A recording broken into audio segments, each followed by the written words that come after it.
You know, when I started learning all this stuff, it was much easier. We did not have all the hype that goes with the training today. We had no commercialism, no ultimate fights outside of real combat in a war. Our heroes weren't tattooed fighters wearing tight shorts, but men who wore real military uniforms. We did not worry about all the pressure of winning unit tough man sports competitions. We worried about being able to close with the enemy and kill them. We did not want to let the commanding officer down, and we all had a healthy respect for the regimental sergeant major. We were taught our bodies and minds had no limitations. We became weapons. We were instilled with a hard-won discipline and respect.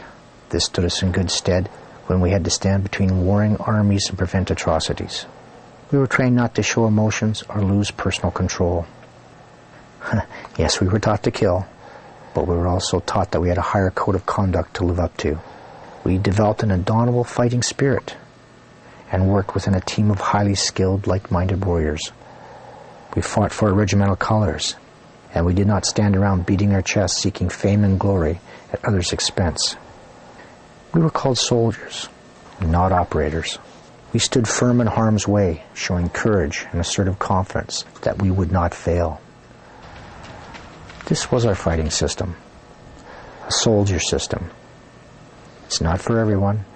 It's still hard, and I've not lowered the bar like so many others. I often wonder why I still keep teaching it. Maybe because I don't want to see the system fade into history. Maybe because I feel it's needed today more than ever. I don't know. I'm sure not getting rich by it. I don't understand all the stupidity surrounding the martial arts today. I'm often disappointed at the skill levels and knowledge of the so-called experts. I guess I'm getting old when the U.S. Army validates its style of modern unarmed combat training, not on a war priority mindset, but on the need for a recruiting campaign which is based on a friendly mixed martial arts image. And I guess it's equally bad when I'm told the greatest trend in the martial arts industry in the last decade is a movie about a kung fu fighting panda bear. A wise old soldier told me once, "You can't fix stupid, and therefore you have to remain forever semper gumby." I guess people in this business will always be reinventing the wheel instead of polishing old ones. I can remember 25 years ago, I could not give away ground fighting, and now look at it. I have been told a boxing stance is no good in the stairwell, but then I have to question if the person saying that has ever been in a real fight. It would seem to me that not too many people, including the military today, are really interested in realistic training. They say they are, till you start delivering the training. Luckily, some love it though. That's encouraging. I guess because I'm not very good at packaging what we do, or selling it, that often makes things difficult. People close to me, and the system, tell me I'm too stubborn. I need to bend a little. But then, would I be honoring those men who taught me? I've tried to modernize our teaching and training, not for the sake of commercialism. Any change for that reason would lead to ruin, in my opinion. Any changes have occurred because of validated research into criminal activity and military operational necessity. Maybe in many people's eyes, that is not how you get ahead business-wise. But then, I'm not really interested in that type of getting ahead. I believe many people are smart enough to catch on and will see for themselves what this system has to offer. Maybe I'm wrong, but we will see. After all, it's been around for more than 80 years. It was the first true mixed martial art, and it is the most combat-tested system in modern times. It is training that's been validated by over 6 million men and women in combat operations since World War II alone. I think that's a pretty good record. I believe this is why we cannot sideline hard discipline to the point realistic training in favor of fads and commercial opportunities. At least that's what I think. I hope I'm not alone in that thought. I know it works because it saved my life on more than a few occasions. Not many people can say that. Many times I wish I could say otherwise as well. But we can't go back once you've crossed that line in your life.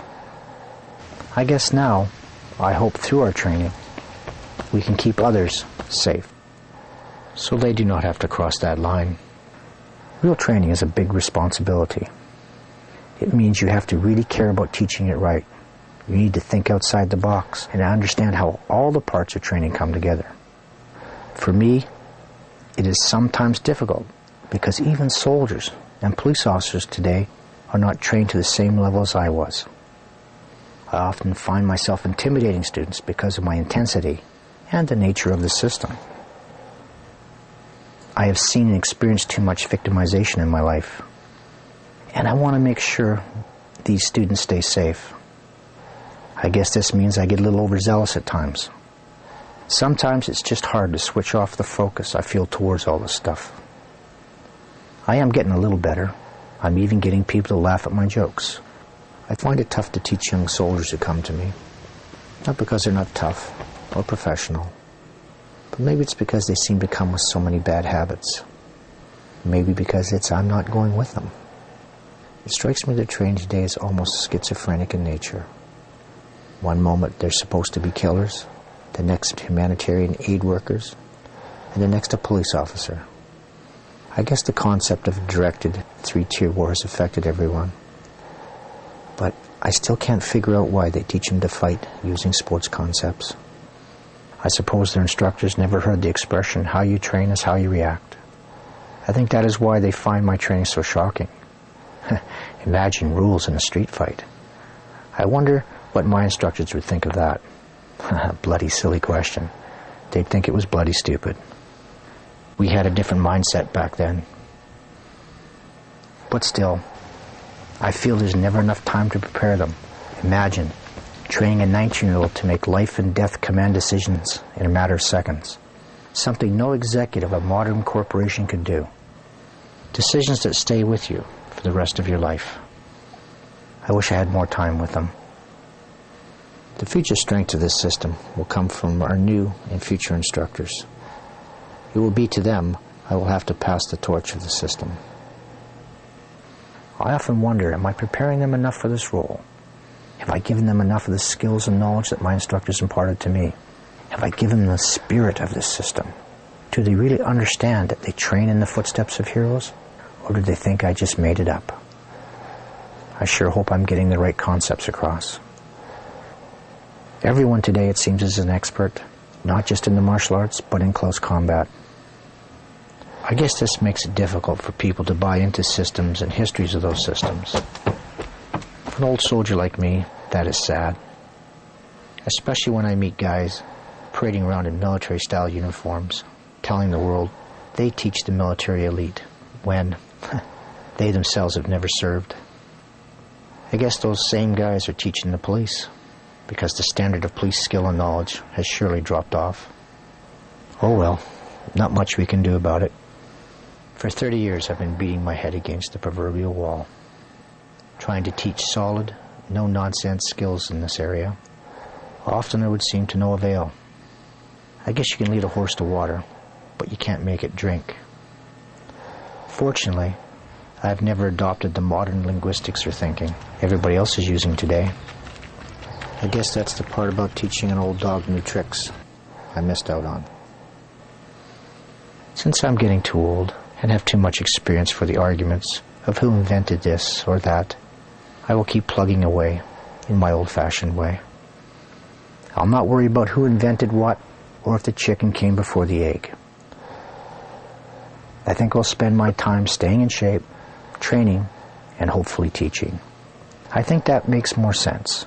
Being a quiet, confident warrior, or shall we say an uncommon warrior, is more important today.